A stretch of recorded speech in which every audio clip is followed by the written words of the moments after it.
Oke, kalau gitu saya ini ya masuk ke, saya izin untuk share screen-nya ya. Oke, saya izin share screen Silahkan, Pak. tentang masuk mata kuliah pendidikan. Kenapa? Mata kuliah ini pengantar seni rupa dan desain. Tapi ini mata kuliah kita ini kita anu aja ya, komunikasi dua arah aja supaya ini tidak terkesan cuma saya yang jadi pemateri. Oke, udah kelihatan nggak?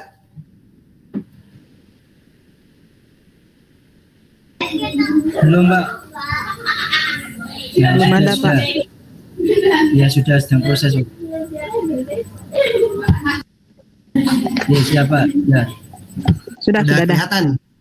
Sudah. Oke, ya di sini ada ini ya, pengantar seni rupa dan desain. Jadi kita akan mempelajari tentang tentang ini pengantar seni rupa dan desain.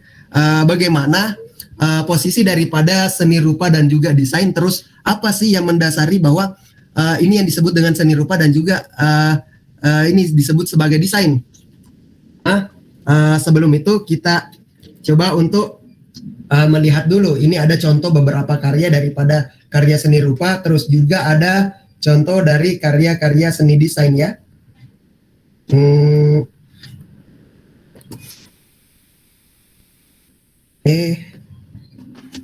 Di sini jadi perkenalkan saya ini salah satu daripada pengajar di Institut Teknologi dan Bisnis Ahmad Dahlan. Saya ini dari S1 dari Pendidikan Seni Rupa Universitas Negeri Makassar. Jadi tadi ada teman-teman yang dari Sulawesi Selatan khususnya, saya dari sana juga ya. Terus setelah itu melanjutkan S2 di Pasca Sarjana ini penciptaan seni rupa murni di Institut Seni Indonesia Yogyakarta. Dari mana saya mempelajari tentang desain itu dari bagaimana menggabungkan antara seni manual yang saya pelajari di pendidikan seni dan juga seni murni di Jogja itu digabungkan dengan ini digital art yang saya pelajari dari ini ya, dari pengalaman-pengalaman dan juga organisasi-organisasi yang saya lakukan. Oke, terus yang pertama adalah sebelum kita masuk ke ini pemahaman tentang pengantar seni rupa dan desain, kita harus tahu dulu sebenarnya pengertian seni itu sebenarnya apa. Jadi kita tidak apa-apa ya kembali ke basic dulu, walaupun teman-teman di sini ada yang sudah ahli ya, sudah tingkat yang lebih tinggi, dan mungkin di sini ada kakak senior saya, ini Pak Baital ya, kakak senior saya di Makassar juga.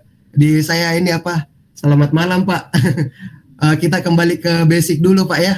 Siap. Terus teman-teman ini apa kita kelasnya santai saja ya mempelajari tentang seni. Ini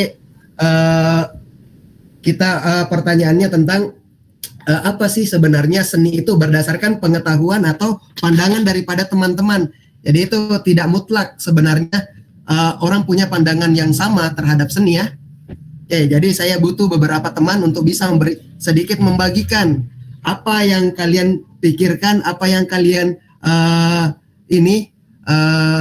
percayai atau apa yang kalian tahu tentang seni itu sendiri. Silakan. Misalnya seni itu bagi saya tentang ada hubungannya dengan industri misalnya, atau ada hubungannya dengan passion saya di bidang seni itu saya percaya seperti ini. Silakan. Butuh 2 atau 3 ya, 3 yang bisa memberikan sedikit pandangan sebelum kita masuk pada menurut para ahli seni itu seperti apa. Oke, semangat yuk, semangat, bisa. Tipis-tipis saja dulu sambil ngopi kita.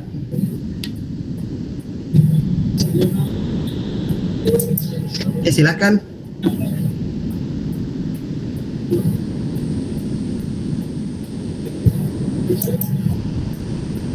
Coba saya kita berdiskusi dulu ya,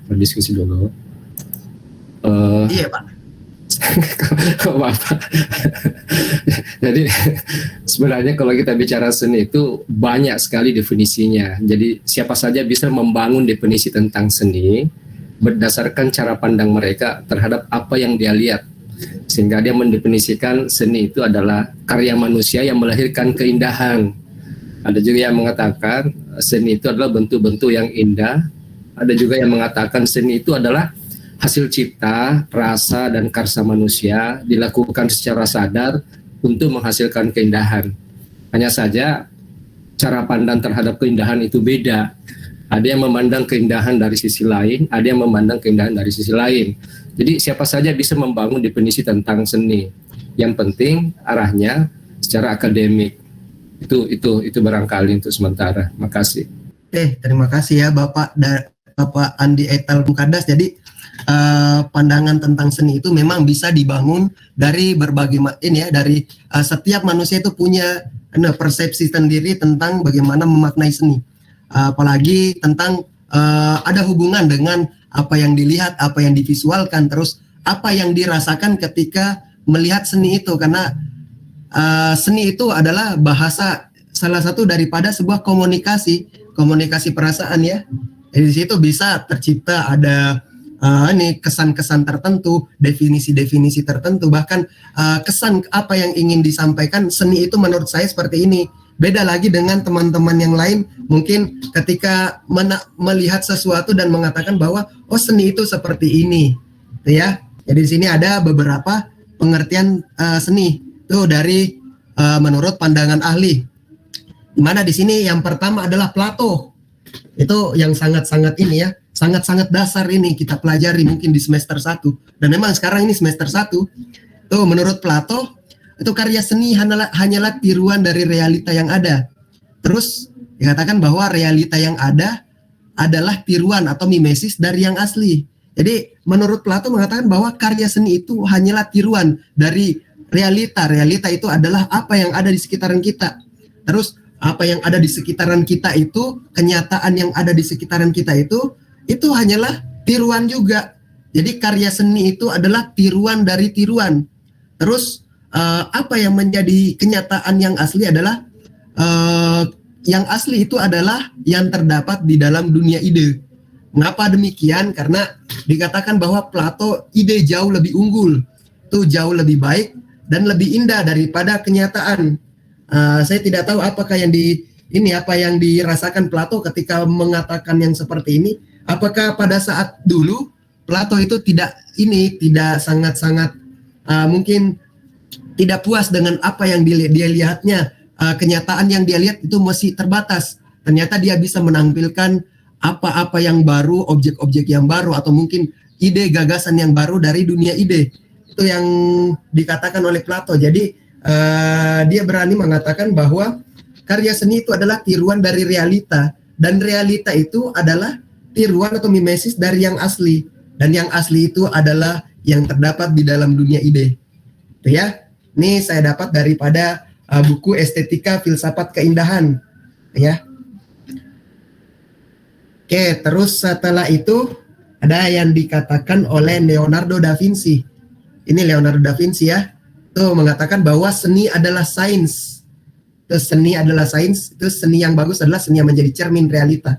Jadi pandangan daripada Leonardo da Vinci ini mengatakan bahwa seni itu ada hubungan dengan sains ya. Bahkan sains itu sendiri. Kenapa demikian? Karena kita bisa melihat karya-karya Leonardo da Vinci itu tidak hanya sekedar menampilkan karya-karya seni saja, tapi di dalamnya terkandung nilai-nilai sains, terus ada perhitungan, ada rumus-rumus, terus juga ada karya-karya yang diciptakan seperti rancangan-rancangan untuk membuat inovasi-inovasi, mesin-mesin yang mungkin di zamannya itu belum tercipta.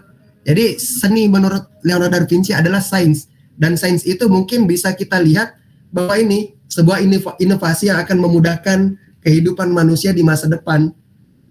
Jadi sebenarnya seperti itu. Dulu ketika belum ada penemuan-penemuan seperti pesawat, seperti teknologi-teknologi zaman sekarang, itu orang berpikir dulu bilang nanti di masa depan itu akan ada seperti apa, akan benda-bendanya seperti apa yang akan memudahkan pekerjaan manusia. Dan itu dari inspirasi itu, dari pemikiran itu munculnya ide-ide, munculnya gagasan sampai akhirnya bisa menciptakan hal-hal yang kita bisa nikmati, dan tidak menutup kemungkinan bahwa di masa depan akan ada benda-benda yang mungkin kita tidak pernah pikirkan sebelumnya. Akan ada benda-benda yang mungkin jauh lebih melampaui apa yang kita gunakan saat ini. Saya teringat tentang ini, ada suatu ilustrasi di zaman 1930-an itu. Ilustrasi mengatakan ini menggambarkan tentang video call di tahun 1930-an itu mungkin itu hanya bisa diwujudkan dalam gambar ilustrasi saja. Tapi sekarang sudah bisa kita wujudkan dalam realitas kita sehari-hari ya. Jadi ini yang dikatakan Leonardo da Vinci bahwa seni adalah sains ya. Seni yang bagus ada cerminan yang menjadi cermin realitas. Oke, terus ada satu dari Indonesia ya, Ki Hajar Dewantara. Itu mengemukakan bahwa itu seni adalah perbuatan manusia yang timbul dari hidup perasaannya yang bersifat indah hingga dapat menggerakkan jiwa perasaan manusia yang lainnya. Itu seni dipandang sebagai sarana komunikasi perasaan manusia. Jadi tadi di awal kita bicarakan tentang seni itu bisa bisa juga dijadikan sebagai sarana komunikasi. Tapi itu tergantung daripada personal yang melakukan komunikasi itu ya. Nah, ketika ada orang yang membuat karya seolah-olah berkomunikasi dengan dirinya ketika membuat karyanya itu. Setelah itu karyanya selesai dipamerkan, karyanya itu yang berbicara pada penikmatnya. Dan penikmat juga itu memberikan tanggapan, dan tanggapannya itu beda-beda. Ada yang menanggapi tentang ini, ada yang menanggapi tentang perasaannya seperti ini. Nah, di situ yang dikatakan bahwa komunikasi perasaan manusia tercipta ya. Ini jadi pandangan daripada Ki Hajar Dewantara ke segala perbuatan manusia yang timbul dari hidup perasaan yang bersifat indah sehingga dapat menggerakkan jiwa perasaan manusia yang lainnya. Jadi komunikasi bukan cuma dari pencipta kreatornya terhadap karyanya sendiri, tapi juga karyanya yang bisa memberikan pengaruh pada orang yang melihat karya itu. Oke. Selanjutnya ada Steve Jobs ya. Kenapa saya memasukkan Steve Jobs juga di sini? Karena kita bisa lihat produknya.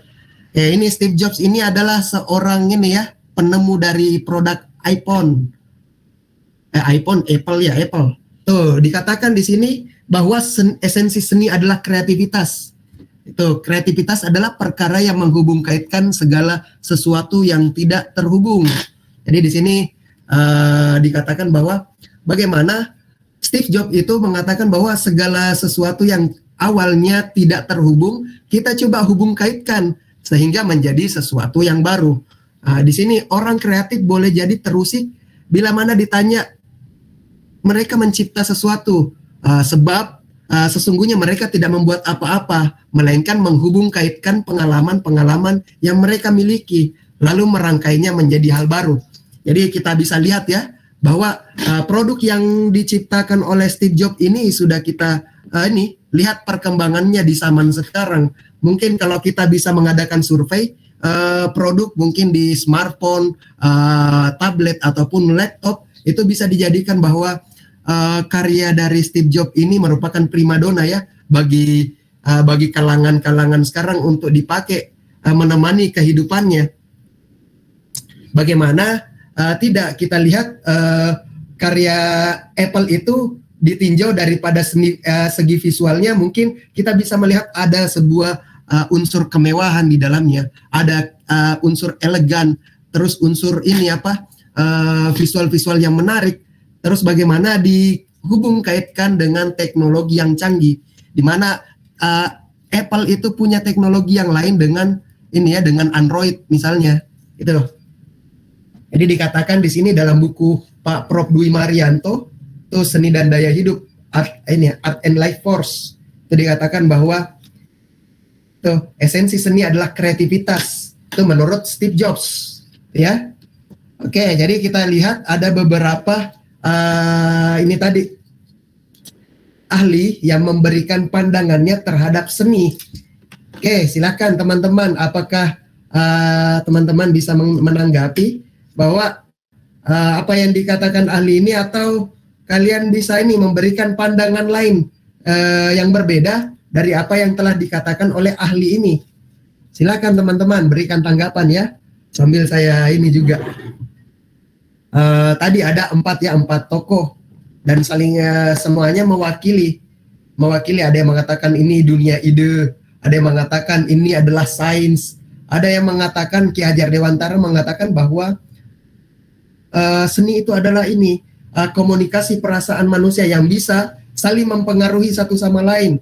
Terus Steve Jobs mengatakan bahwa esensinya adalah kreativitas, bagaimana menghubung-kaitkan segala sesuatu, bagaimana mencoba menggabungkan pengalaman-pengalaman yang telah dimiliki untuk menciptakan sesuatu yang baru, ya. Itu kita lihat tadi 4 tokoh ahli di bidangnya masing-masing yang memberikan pandangan terhadap seni, dan tidak menutup kemungkinan mungkin di kelas ini nanti akan ada ahli-ahli yang baru yang bisa memberikan pandangannya sendiri tentang seni itu sendiri juga ya. Di sini Aman. ada berbagai macam fungsi seni. Sebenarnya ini hanya beberapa perwakilan saja daripada fungsi seni, dan mungkin tidak menutup kemungkinan akan ada fungsi-fungsi yang lainnya seiring berkembangnya seni di era sekarang, apalagi seni postmodern ya. Semuanya itu fungsinya bisa masuk ke dalam ranah-ranah yang lain. Ada fungsinya nilai guna, atau ada terapi kesehatan, ada forum dialog, ada idealisme artistik, dan juga ada hiburan. Tadi itu ya, fungsi seni itu bisa masuk dari berbagai lini. Saya minta ini teman-teman, misalnya bisa berikan contoh-contoh nggak tentang fungsi seni itu ditinjau kalau dari segi pendidikannya apa saja. Terus kalau fungsi seni di ritualnya apa-apa saja. Saling kita berbagi ya, apa yang ada di sekitaran kalian silakan diceritakan. Misalnya saya pernah melihat seni dijadikan sebagai upacara ritual seperti ini, atau upacara-upacara adat seperti ini, atau seni yang dijadikan sebagai ini tadi tentang isu-isu lingkungan seperti yang dikatakan tadi Ibu yang dari Bogor ya. Bagaimana seni itu, lingkungan itu bisa diolah menjadi sebuah karya seni dan mengandung nilai-nilai artistik di dalamnya ya. Bukan cuma nilai artistik saya, tapi ada pesan-pesan lingkungan yang terkandung. Oke. Saya teman-teman silakan, enggak usah ini ya, kita santai saja. Sambil ini ya. Ini 36 orang, mestinya harus lebih ramai ini grup kelasnya.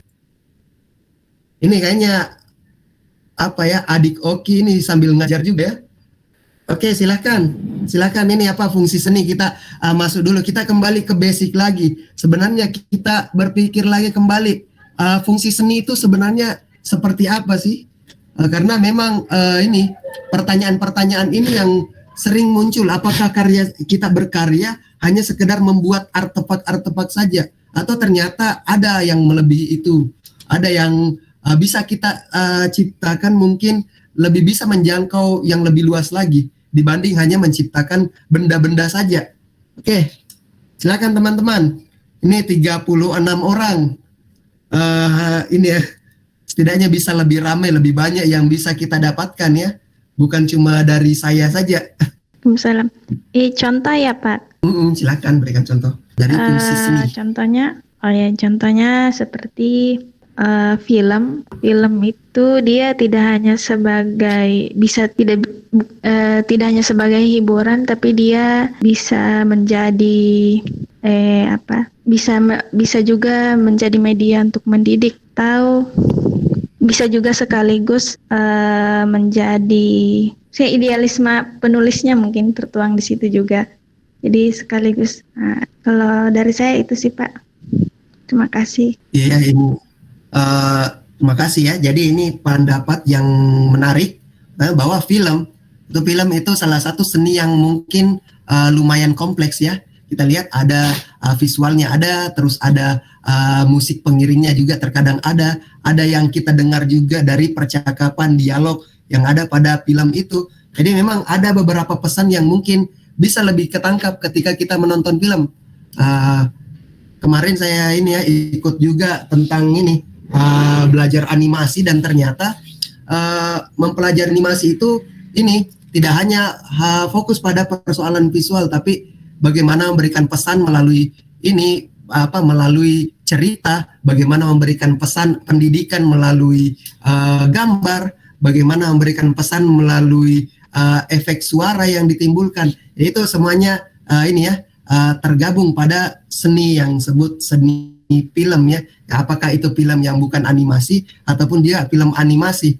Tapi yang menarik katakan bahwa dan di situ juga setiap film itu mungkin ini terkandung di dalamnya idealisme artistik, karena dari berbagai macam genre, berbagai macam penceritaan kisah-kisah film yang menarik untuk bisa kita ini ya, dan juga ada masuk dalam nilai hiburan. Oke, teman-teman silakan fungsi seni yang lain selain film apa? Misalnya seni lukis ini tapi isinya tentang ini, misalnya, atau seni ilustrasi yang menceritakan tentang apa gitu, atau upacara upacara ritual seperti apa yang ternyata di dalamnya terkandung nilai-nilai seni atau budaya. Silakan. Butuh satu lagi nih sebelum kita lanjut ke ini lagi. Ya, boleh. Silakan. Aristo. Aristo. Menurut dari beberapa kesimpulan bahwa seni itu adalah refleksi rasa ya. Refleksi rasa yang dirasakan, direnungkan, kemudian dirasakan kembali, direfleksikan dalam sebuah media tertentu, baik itu lukis, musik, film ataupun lainnya. Dan uniknya seni itu bisa dirasakan sebagai bahasa yang sangat universal dengan media apapun. Saya kira begitu untuk sementara asumsi seni menurut saya seperti itu. Refleksi rasa yang dirasakan dari atmosfer. Terima kasih ya Pak Aristo mengatakan bahwa ini tadi seni itu adalah refleksi rasa ya, dan ternyata bisa menjadi bahasa yang sifatnya universal. Terkadang memang saya ini dapatkan ini tentang ketika kita lihat ternyata bahasa gambar itu atau bahasa visual atau bahasa seni itu ternyata lebih bisa menjangkau kebanyakan daripada bahasa-bahasa yang sifatnya mungkin ini ya ada bahasa tulisan atau bahasa-bahasa ini, karena mungkin keterbatasan manusia satu sama lain bisa ini kan. Tapi ternyata ketika kita melihat gambar ini, kita bisa ternyata seperti rambu lalu lintas misalnya. Ini di gambarnya seperti ini, jadi jangan ini, walaupun belum tidak ada tulisannya ya. Jadi itu bisa jadi bahasa yang sifatnya universal. Di sini ada beberapa fungsi daripada seni itu sendiri. Ada dari segi pendidikan, bagaimana kita membuat karya, mungkin karya seni lukis, seni ilustrasi, seni yang lainnya, bagaimana tujuannya agar bisa memberikan memberikan sebuah pesan-pesan pendidikan di dalamnya. Bahkan sebenarnya mempelajari seni itu sendiri, melakukan prosesnya, mendalami tiap-tiap tahap yang digunakan, terus kita paparkan seperti itu adalah sebuah pendidikan juga. Dimana kemarin ada salah satu metode sebenarnya yang cocok dalam penciptaan seni, yaitu metode practice based research, dimana kita ada dua kemungkinan di situ. Yang pertama adalah mendapatkan riset-riset hasil daripada penelitian itu yang dituangkan dalam karya seni, atau proses daripada berkarya seni itu adalah penelitiannya, itu adalah pendidikannya di situ, penelitiannya ataupun risetnya sendiri. Ketika dari awal ini melakukan persiapan, setelah itu bagaimana tahap-tahap selanjutnya sampai pada menciptakan karya-karya tertentu, itu bisa masuk pada persoalan pendidikan. Terus ritual seperti apa? Ada misalnya ini yang melekat pada misalnya satu tempat, satu daerah punya tarian-tarian tradisional, punya mungkin corak-corak khas yang bisa merepresentasikan, menggambarkan daripada karakteristik wilayah tersebut. Itu bisa dijadikan ini ya, kita biasa lihat oh ternyata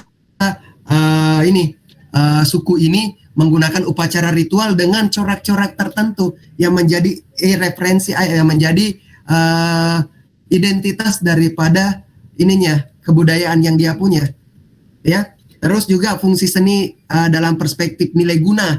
Di sini kita kenal ada seni murni, ada seni terapan. Di mana seni terapan itu adalah seni yang bisa diterapkan pada kehidupan sehari-hari yang dapat membantu pekerjaan kita sebagai ini ya. Bukan membantu pekerjaan sih, tapi memberikan kemudahan dalam kehidupan kita ya. Tuh ada seni, misalnya seni kriya, ada seni-seni kayak keramik, seni ini ya. Itu masih seni konvensionalnya. Terus ada terapi kesehatan. Kemarin saya ikuti ada seminar sama dokter dari UNY, itu Dr. Hajar Pamadi. Dia ini fokus pada penelitian tentang seni rupa anak, di mana ternyata seni rupa itu bisa memberikan pengaruh yang positif bagi ekspresi atau juga kesehatan mental daripada anak-anak maupun sebenarnya bukan anak-anak saja. Jadi seni itu bisa berperan dalam porsi tertentu juga ya dalam terapi kesehatan. Terus forum dialog, kita bisa lihat ada seminar, ada kuliah, ada diskusi. Di situ seni di situ ya. Terus ada idealisme artistik, kesenimanan. Bagaimana setiap karya-karya itu punya identitasnya berbeda-beda, punya aliran yang berbeda-beda dengan basic kekaryaan atau misalnya ada orang yang punya punya karya yang sangat berbeda dengan dengan temannya, walaupun sama-sama pelukis, tapi basic idealismenya itu sangat berbeda. Jadi dia menciptakan karya itu sudah tentu berbeda dengan temannya ya. Terus ada hiburan ya, otomatis kita lihat bahwa ketika kita terhibur dengan karya-karya seni, bahwa di situ fungsi hiburan tercipta. Oke, jadi kita kembali ke fungsi seni yang sangat dasar dan tidak menutup kemungkinan ada fungsi-fungsi yang lain lagi yang bisa kita dapatkan. Apalagi sekarang seni itu bisa masuk ke berbagai ranah. Ini ya. Oke, terus di sini ada jenis-jenis seni, ada seni visual, itu ada seni rupa, arsitektur, desain.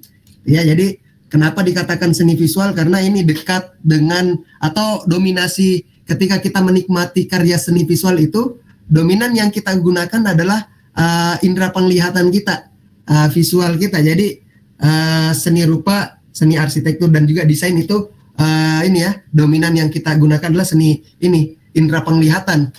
Makanya dimasukkan pada seni visual. Sebenarnya ini juga fotografi, videografi, sinematografi, televisi itu masuk juga sebenarnya pada ranah seni visual. Kenapa? Karena kalau kita meninjau dari dasar seni visual ini, kita akan pelajari nanti di Nirmana bahwa dasar-dasar seni visual itu adalah ada misalnya titik, garis, bidang, warna, bentuk. Itu semua ternyata bukan hanya di seni visual, tapi juga di fotografi, videografi, sinematografi, dan ternyata itu juga terdapat di dalam karya-karya itu. Tapi kenapa di sini saya bedakan? Karena yang pertama itu seni visual itu cara pembuatannya itu dilakukan dari mengolah bahan mentah, mengolah barang-barang mentah, terus dijadikan dengan inovasi kita, kreativitas kita menjadi sebuah karya seni. Berbeda dengan seni media rekam ketika proses pembuatannya itu adalah merefleksikan apa yang ada di kenyataan, bagaimana bisa merekam apa yang ada di sekitaran kita. Ya, jadi ketika kita memoto atau memotret sungai, yang kelihatan itu adalah potret sungai. Tidak pernah dapat itu ada orang potret sungai jadinya gunung, atau potret sungai ternyata jadinya mobil. Nah, jadi fotografi adalah bagaimana mencoba untuk merefleksikan atau memantulkan, berbeda dengan seni rupa, arsitektur yang kita buat dari awal ya. Kita buat mengolah bahan mentah itu, terus kita buat sampai menjadi karya seni karya seni tertentu gitu ya. Terus ada seni musik, ada seni tari, ada seni teater, dan sebenarnya ini masih bisa berkembang lagi ya. tidak mesti harus ini. Ini saya bagi berdasarkan seni konvensional saja. Kalau kita berbicara tentang seni postmodern, nah ini sudah ini apa gabung-gabung satu sama lain ya. Ini apa kembali ke dasar ya, seni konvensional. Oke, terus di sini ada seni visual. Unsur-unsur seni visual atau elemen visual. Di mana kita akan mempelajarinya ini di Nirmana nanti ya. Ini sedikit mereview kembali ya tentang unsur-unsur daripada seni rupa itu atau seni visual itu sebenarnya apa. Ternyata di dalamnya itu bagian terkecil ada titik, setelah itu ada garis, ada bentuk, ada massa atau volume bagi yang 3 dimensi. Setelah itu ada tekstur, ada gelap terang, ada warna, terus ada perspektif. Dan ini tidak mutlak ini ya, akan ada tambahan-tambahan yang lainnya. Mungkin kita bisa mendapatkan referensi yang lain tentang elemen-elemen atau unsur-unsur seni yang mungkin lebih lengkap dari apa yang saya paparkan. Oke, setelah itu di sini ada penjelasan tentang antara seni rupa dan desain. Jadi kita tadi asal muasalnya itu dari seni visual. Dari seni visualnya itu terbagi menjadi seni rupa dan juga desain ya.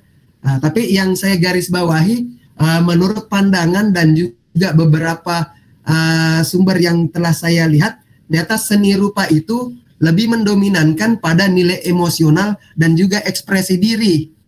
Ya, walaupun sebenarnya isinya biasa mengandung pesan. Memang karya apa saja itu terkadang mengandung pesan bahkan sedikit ya. Itu ada ini nilai tapi dominasi daripada seni rupa itu mendapatkan ini ya terdapat nilai emosional dan juga ekspresi diri. Berbeda dengan seni desain. Desain itu sebenarnya ada juga nilai emosional, ada juga ekspresi diri ketika membuat karya seni desain itu, tetapi lebih didominankan kepada bagaimana bisa menyampaikan pesan, bagaimana bisa menyeret kita untuk masuk pada koridor-koridor yang diinginkan oleh pembuatnya supaya kita masuk dan sampai pada pesan yang ingin disampaikan di situ. Ya, jadi antara seni rupa dan desain. Oke, saya sedikit mau bagikan papan tulis virtual ya. Kita ini tidak ada papan tulis, jadi kita papan tulis virtual saja. Saya izin untuk stop sharing dulu. Misalnya teman-teman silahkan ada pertanyaan sejauh ini atau ada tanggapan, silahkan kita ini ya sambil jalan tentang dasar-dasar daripada seni, dari fungsi seni, daripada pembagian seni tadi, terus bagaimana seni itu ditinjau dari persoalan misalnya pendidikan, persoalan ini, terus juga dasar-dasarnya yang memuat tentang ada titik, ada garis, ada bidang, ada warna. Oke, silakan teman-teman. Ada yang memberikan tanggapan, berikan pertanyaan, silakan ya. Nama saya Adi Ogi Pradana, Pak. Ya, silakan Pak. Ya, saya menyampaikan saja. Sebenarnya saya kan basicnya kan latar belakangnya itu nggak di dunia lukis atau apa itu, Pak. Apalagi menggambar-gambar. Nah, sebenarnya kan dunia saya kan di olahraga biasanya. Soalnya hobinya kan olahraga. Menggambar itu bahkan tidak pernah sih, cuma sudah sangat lama sekali. Nah, menurut saya kalau misalnya baju terus busana itu kan mungkin itu juga sebuah seni ya, Pak. Ya, Pak. Baju terus busana itu mungkin itu juga sebuah seni ya, Pak. Ya lah. Oh, terus, ini pertanyaan ya? Ya. Okay. Terus misalnya basicnya saya juga kan di pencak silat. Nah, pencak silat itu masuk di kategori seni apa, Pak? Makasih, Pak.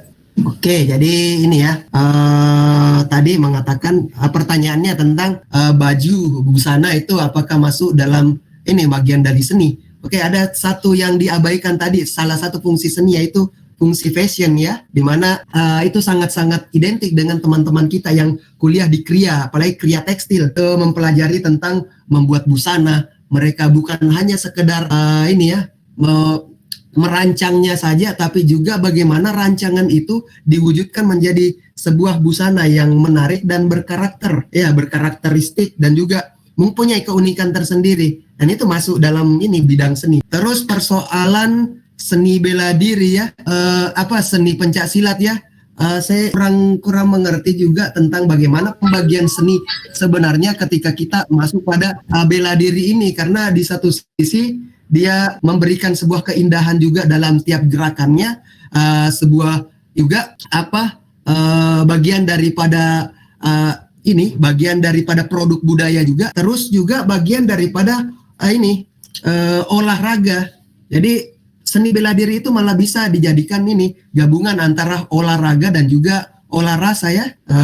Kalau masalah pembagiannya, pencak silat itu ya kita ikutin saja pembagian secara konvensionalnya ya, bahwa dia dimasukkan dalam seni bela diri, walaupun sebenarnya di dalamnya ada unsur-unsur ini. Dan saya pun juga pernah melihat teman-teman yang teater, itu ada kakak kelas saya teater itu ini mengangkat nilai-nilai atau gerakan-gerakan daripada pencak silat. Dia pencak silatnya ini pencak silat Bangau Putih, dan mungkin di ini ada beberapa teman-teman seniman yang ketika sebelum berkarya itu melakukan ini dulu di sela-sela mereka kegiatannya berkarya menjadi seniman berkesenian, mereka ini mengolah perasaan dan juga badannya atau olahraganya dengan pencak silat, dan itu Bangau Putih kemarin ya. Sempat kemarin saya ikut juga di pencak silatnya, saya cuma sekedar belajar saja. Ternyata dikatakan bahwa ini memang sebenarnya yang seperti ini tidak mesti harus kita kotak-kotakkan. Selama itu bisa terhubung satu sama lain, kita gabungkan saja. Misalnya tadi kan ada karya-karya teater yang mengangkat ini, yang memasukkan nilai-nilai bela diri di dalam situ. Juga bagaimana kita menenangkan diri kita, mengolah perasaan dan juga jiwa kita, olahraga kita sebelum kita di sela-sela kita berkarya seni ya, supaya lebih prima lagi, lebih produktif lagi. Itu kemarin saya diceritakan sama Pak Heridono. Nah, itu tempatnya Pak Heridono, itu studionya di Jogja, itu tempat juga sekaligus tempat latihan Bangau Putih. Jadi bisalah dikaitkan antara satu sama lain. Memang sebenarnya sih kalau kita bicara tentang seni itu kita harus flashback ke belakang, bahwa kehadiran seni secara umum itu pada masyarakat manusia itu melahirkan kebudayaan, itu kan kebudayaan. Kemudian kebudayaan itu terbagi menjadi ada adat istiadat, ada filsafat, ada ilmu pengetahuan. Kemudian garis lurus antara kebudayaan itu lurus ke seni. Jadi antara seni dan kebudayaan itu tidak jauh beda.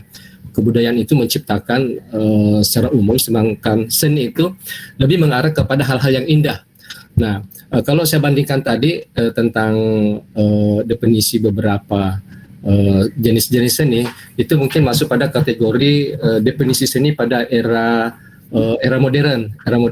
Tapi kalau kita baca buku salah satu karya seorang seniman besar, saya lupa namanya, bahwa dia membagi seni itu menjadi hanya 5 bagian. Pertama seni rupa, yang kedua seni seni tari, kemudian seni musik, kemudian seni sastra dan seni drama. Drama itu menjadi 2, drama tradisional dan drama tradisional dan drama konvensional. Nah, di drama itu masuklah di dalamnya teater, sandiwara, film, fragmen, telenovela dan terus kalau seni rupa itu dia bagi lagi menjadi ada 2 dimensi, ada 3 dimensi. Bahkan arsitek itu adalah masuk di kategori seni rupa. Seni rupa 3 dimensi, seni arsitek, termasuk seni fotografi. Itu masuk, karena fotografi itu melukis dengan menggunakan cahaya, sementara seni rupa secara manual itu melukis dengan bahan-bahan sesuai dengan kemampuan kita. Nah, kemudian kita tarik ke penjelasan tadi bahwa ada seni rupa visual. Ini masuk di era kalau saya tidak salah tuh di era tahun 90-an itu muncul definisi-definisi itu, karena munculnya sinematografi yang di dalamnya menghimpun berbagai macam seni. Karena di seni kalau kita bicara tentang seni yang paling luas cakupannya itu adalah seni teater ya, seni teater, karena teater itu ada seni rupa, kemudian di teater itu ada tari karena dia mainkan gerak, kemudian di seni rupa itu ada musik, ada instrumen, kemudian ada tata rias dan lain sebagainya. Nah, Kemudian fungsi-fungsinya tadi, fungsi-fungsinya, fungsi hiburan, kemudian ada fungsi idealisme, sehingga melahirkanlah aliran-aliran, naturalisme, realisme, dadaisme, surrealisme, dan lain sebagainya. Itu idealisme. Tetapi kemudian berkembang lagi aliran-aliran itu sehingga memunculkan aliran-aliran baru yang saya kira kalau kita lihat gaya-gaya seniman sekarang, bahkan alat-alatnya juga menjadi modern. Jadi itulah tadi bahwa seni itu bisa kita membuat definisi apa saja. Bahkan di Makassar itu ada seorang pelukis itu mungkin Pak ini pernah mendengar seorang pelukis memanfaatkan kotoran sapi itu menjadi bahan lukis ya. Ada di daerah Makassar itu memanfaatkan bahan lukis. Ini kan tadi yang saya cek teman-teman bahwa ini adalah bentuk kreativitas seni dan lain sebagainya. Nah, yang paling penting adalah bahwa bagaimana kita sadar diri bahwa seni rupa itu sesungguhnya hadir sejak manusia lahir, ya, sejak manusia lahir. Kenapa manusia? Kalau tradisi kita manusia lahir ada ari-ari yang ditanam di sebuah guci ya, guci kalau tradisi. Nah, guci itu kan karya seni rupa. Jadi sehingga dia mengatakan seni rupa lahir sejak lahirnya manusia dan hilang setelah manusia juga membawa karya seni rupa itu ketika ada batu nisan yang diukir dengan indah kan gitu. Itu barangkali Pak sharing aja. Makasih. Wah, ini pandangan yang sangat menarik ini ya. Ketika kita baru lahir itu sudah berinteraksi dengan seni, dan juga ketika kita meninggal juga ini ya ada batu nisan yang ternyata itu ada bagian dari seni juga.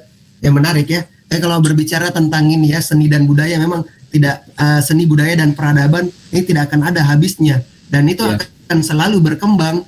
Tadi kemarin saya dapatkan bahwa ternyata ini tahap-tahap daripada kebudayaan yang ini kan itu ada beberapa ya. Yang pertama itu bagaimana magis, setelah itu berkembang lagi, setelah itu sampai pada fungsionalnya ya. Jadi semakin berkembang kehidupan zaman, semakin berkembang juga definisi itu. Oke, terima kasih banyak ya Pak Andi Etal ya. Ini sudah memberikan pencerahan bagi kita semua. Oke, setelah itu saya ini ya izin untuk bagikan dikit ini apa tadi ini tentang papan tulis virtualnya ya. Kita ini kita kuliahnya saling sharing saja, saling bagi pengalaman ya. Ini apa yang kelihatan nih? Oh, belum ada ya. Ini enggak kelamaan nggak nih lo ini? Setelah ini ada kuliah nirmana ya? Iya Pak. Gimana, mau langsung lanjut atau kita rehat sebentar baru lanjut lagi mata kuliah nirmana?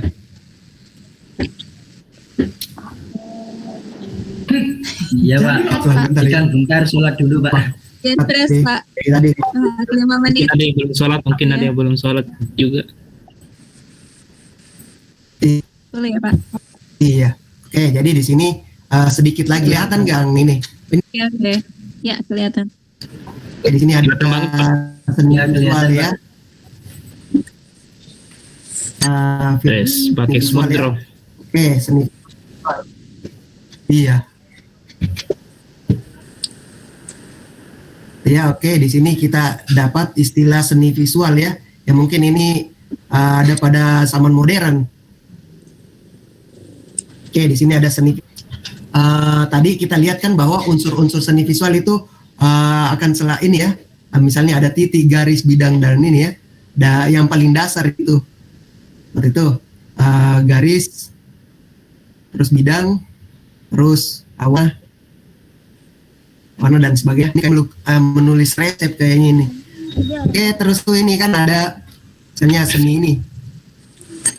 Seni rupa, terus desain seperti apa.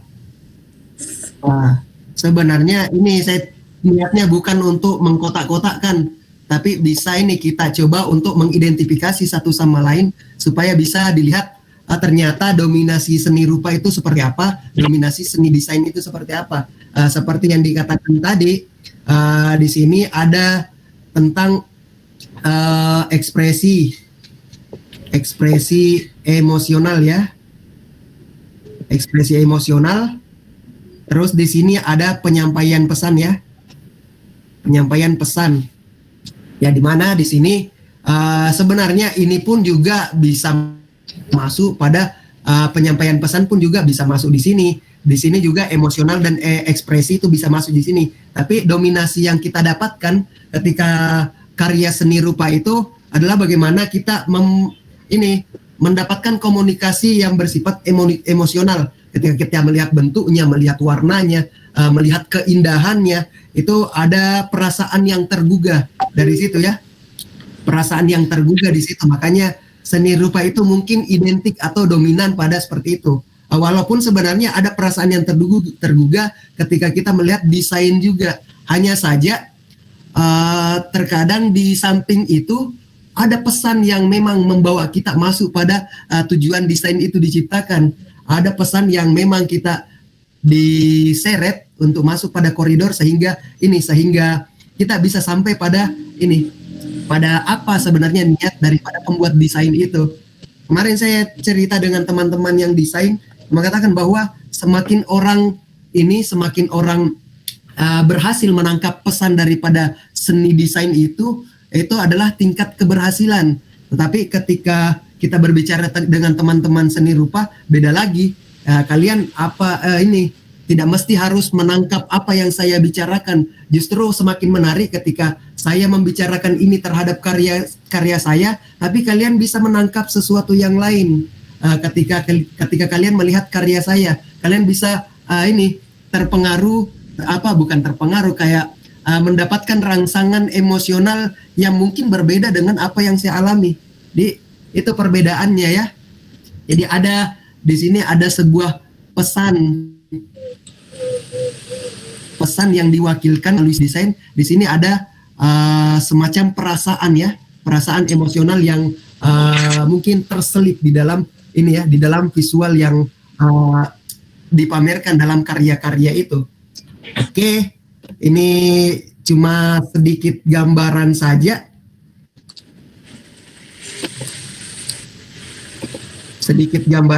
Saya share lagi. Sedikit gambaran bagaimana seni rupa itu terus seni desain itu seperti apa ya. Itu perbedaan yang mungkin tidak jauh-jauh beda karena mereka saling terkoneksi satu sama lain. Cuma dominasi karya seni rupa itu biasanya seperti apa, dominasi karya seni desain itu biasanya seperti apa. Tuh ya.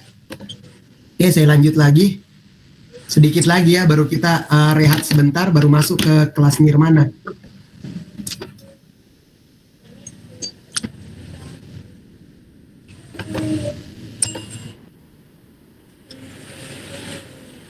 Oke, ini udah kelihatan nggak? Belum Pak, belum.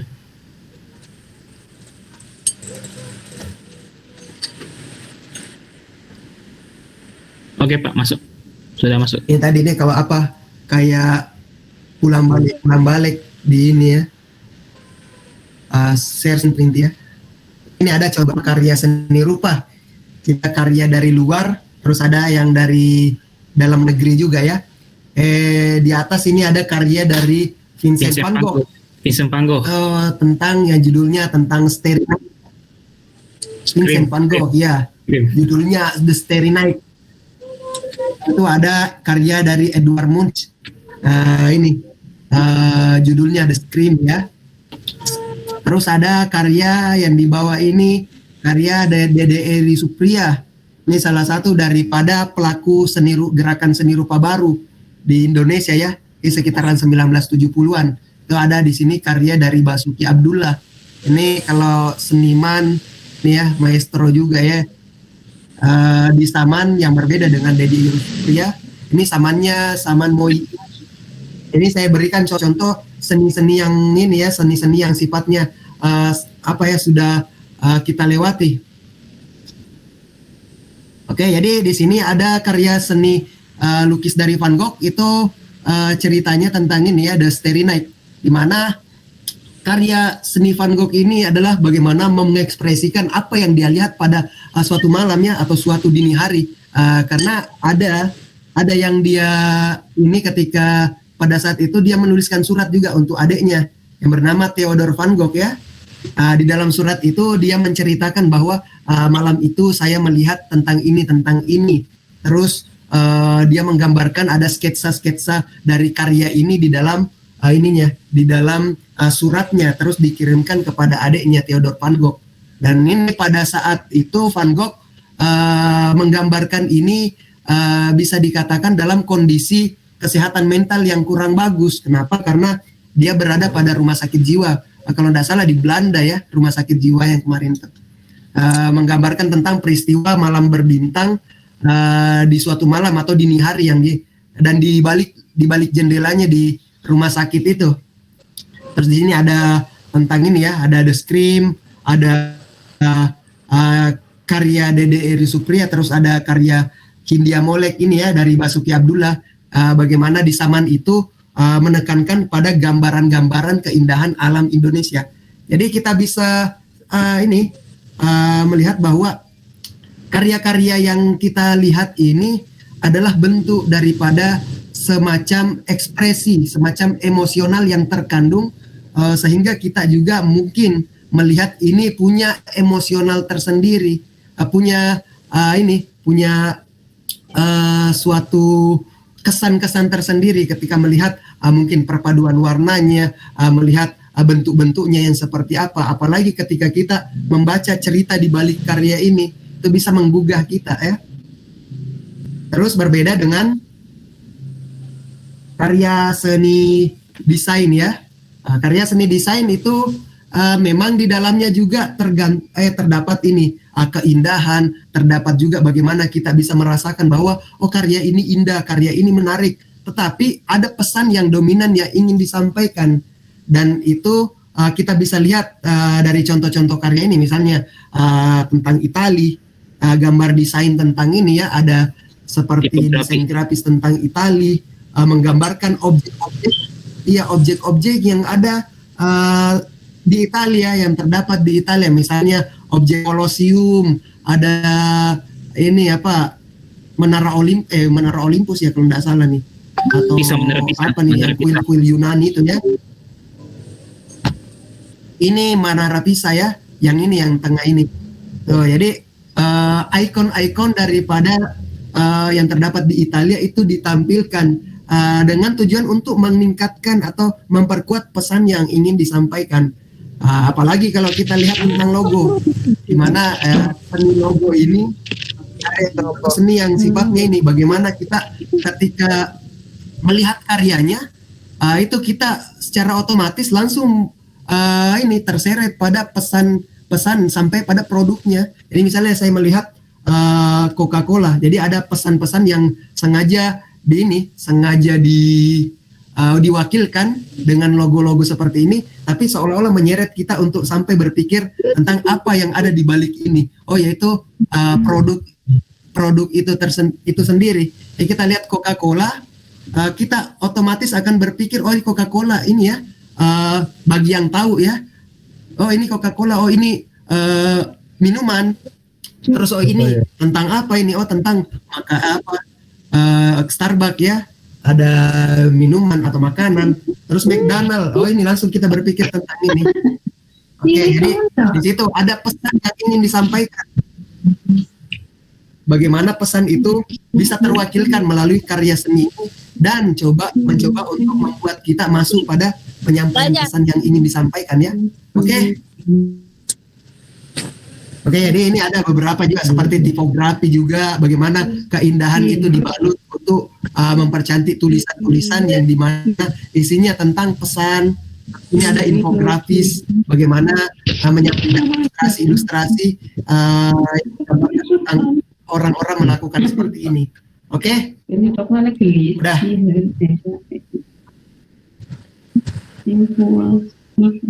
Jadi di Setelah itu, ini untuk pertemuan pertama ada tugasnya ya. Ini udah kelihatan nggak? Ya Allah.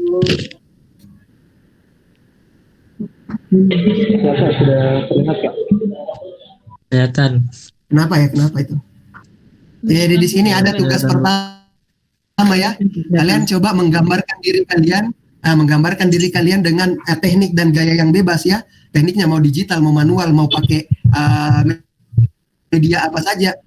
Di samping itu ada gambaran, di tengahnya ini ada di samping itu ada karya seni rupa dengan alasan kalian mengatakan bahwa karya ini seni rupa karena seperti ini. Setelah itu karya di sebelah ini ada seni desain seperti ini. Jadi kita coba untuk ini ya, setidaknya ini bisa mengidentifikasi bahwa karya yang dominan menggunakan emosional atau perasaan itu seperti apa, karya yang lebih mengutamakan pesan itu seperti apa. Oke, jadi karya ini ya, tugas yang pertamanya seperti ini. Ya, silakan pakai ini ya, pakai media yang bebas, penggambar yang bebas juga ya. Terus ini abaikan saja yang di bawah ini. Ini aja ya tugas tentang terus ada identitas kalian. Ini terus bagaimana isinya di sini ya. Oke, sudah cukup dari paparan untuk mata kuliah pengantar seni rupa dan desain, dan saya minta maaf kalau agak ini ya terlalu lama ya pertemuan pertama, mungkin agak grogi juga. Jadi kita mungkin kedepannya bisa menyesuaikan lagi gimana ininya ya. Proses perkuliahan yang akan kita ini jalani. Oke. Ada yang jawab deadline-nya kapan? Deadline-nya 1 minggu ya. Minggu depan silakan. Kerjakan di digital manual silakan ya. Saya uji dulu, sebentar gabung lagi, mau balik dulu. izin keluar dulu sebentar, gabung lagi. Mau lagi di jalan ini, mau balik ke rumah. Iya, silakan. Oke, kasih. Assalamualaikum. Iya. Ini apa kita rehat. Waalaikumsalam. Kita rehat dulu sebentar, tapi roomnya ini saya tetap pakai ini. Karena kalau Google Meet tidak ada batas waktu kok. Oke, teman-teman silakan, ada yang mau ditanyakan. Kalau di Makassar sudah jam berapa sekarang? Sekarang jam 9, Pak.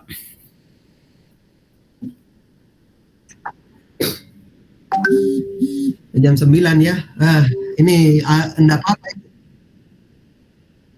Kenapa? Boleh izin dulu ini, Pak. Oh, boleh. Silakan. Iya, kumpul di grup WA aja. Iya, di grup WA aja. Ininya pakai JPEG ya, JPG atau PNG. Supaya kita bisa lihat hasilnya semua. Mau di-scan atau mau dipoto atau mau dikerjakan Atau ini secara maksudnya digital boleh. apakah digambar atau kami mencari gambar? Silakan ini saya pertemuan pertama ini saya tidak menilai tentang cara menggambar kalian, tapi hanya sekedar saya mau melihat teman-teman ini ekspresinya ketika membuat karakternya sendiri bagaimana, terus bagaimana menggabungkan antara ini ada karya seni rupa terus ada karya seni desain, itu aja. Mungkin sedikit pertanyaan, Pak, dari saya. Ya. Ini mungkin bisa dibilang cukup menjadi keresahan. Ini ilustrasi atau ilustrator dengan imagine digital yang sifatnya kayak foto manipulasi begitu. Dia masuk apa, Pak, sebenarnya? Apakah masuk di desain atau masuk di seni rupa? Saya tidak bermaksud mau bilang ini kok harus kotak-kotak, tapi ya kadang juga sering muncul di forum-forum, entahkah di Facebook ataupun di Discord maupun yang lain-lainnya. Kadang juga muncul apakah ilustrasi ini ataukah foto manipulasi ini dia masuk seni rupa atau desain, seperti itu, Pak. Itu mungkin kalau dari saya. Ya itu siapa persoalan ya, makasih ya Mas Ahmad ya, Daeng Ahmad ya. Iya, Persoalan karya-karya ini bisa digolongkan seperti apa, apalagi kalau di zaman sekarang itu sangat-sangat sulit, mengingat bahwa setiap karya atau jenis-jenis karya itu sudah ini satu sama lain terkadang ini ada yang menyeberang ke ini, ada yang menyeberang ke ini. Di kemarin kita masih masuk bahwa seni ilustrasi itu masih bagian daripada seni rupa, tapi ternyata semakin ini ternyata bisa masuk juga di dalam desain, apalagi ketika sudah digabungkan dengan layout, digabungkan dengan tujuannya, misalnya seni ilustrasi dalam cover buku misalnya gitu, atau seni ilustrasi untuk buku-buku yang seperti apa itu. Tergantung bagaimana nanti hasil akhirnya seperti apa. Iya, seperti itu. Kayak ini ya, ilustrasinya itu Kendra Pramita itu memang keren juga itu. Bagaimana ini dibuat seperti itu dengan ini tujuan-tujuan seperti kritik, tujuan-tujuan seperti membahasakan sesuatu itu ya. Jadi dia masuk sekarang itu, apakah dia masuk dalam ini? Ada yang mengatakan bahwa seni ilustrasi itu masih masuk dalam seni rupa. Ada yang mengatakan bahwa seni ini ketika dia masuk di dalam digital maka dia masuk desain. Jadi kita kembali lagi pada ininya kan, definisi utamanya sebenarnya seni desain itu seperti apa, tujuannya desain itu seperti apa. Kalau tujuannya dominannya untuk menyampaikan informasi, menyamarkan ini mewakilkan informasi itu, mewakilkan pesan itu dalam sebuah bentuk, dan tujuannya kita supaya orang yang melihat ilustrasi itu bisa menangkap pesan kita, dia bisa dikatakan bahwa itu seni desain ya. Kalau didasarkan pada kondisi ininya, kondisi ininya tadi, pandangannya tadi. Cuma kalau saya sih pribadi ini dia bisa masuk ke ranah tergantung kita tujuannya seperti apa, ya. Nanti juga persoalan orang menilai dia masuk ini, ya itu perbedaan pandangan saja. Iya Pak, karena kemarin di grup Facebook itu ada namanya Ilustrator Indonesia. Kebetulan dulu ada mantan desainernya atau ilustrasi mata uang rupiah. Dia sering sharing gambar-gambarnya ketika masih bekerja mendesainer uang begitu. Sempat saya bertanya dan katanya dia masuk seni rupa, kalau saya tidak salah ingat dulu. Makanya dulu. Iya, nggak masalah. Nggak masalah ini dia masuk seni rupa, mau masuk seni grafis, mau masuk seni apa, karena setelah itu kan, setelah dibuat karyanya itu kan itu dicetak juga kan, jadi dia bisa ini kita maknai sebagai ini kan. Gimana? Kalau dilihat dari prosesnya, mungkin dia menciptakan dari nol ya, dari tidak ada apa-apa menjadi sebuah karya. Itu seperti dengan seni rupa. Tapi ketika itu karyanya sudah didigitalisasi, terus dicetak, diperbanyak, itu malah bisa masuk seni grafis, ya seni. Jadi itu bisa ini bisa fleksibel ya masuknya persoalan yang seperti itu. Jadi itu yang paling ini banyak sih sebenarnya yang yang terkadang itu agak susah itu ketika orang berdebat masalah seperti itu, padahal itu kan tidak mesti diperdebatkan. Kenapa? Karena semakin berkembangnya zaman itu, sekat-sekat itu semakin terbongkar, semakin terini kan. Oke, gimana kita rehat dulu sebentar, setelah itu kita masuk ke kelas Nirmana ya.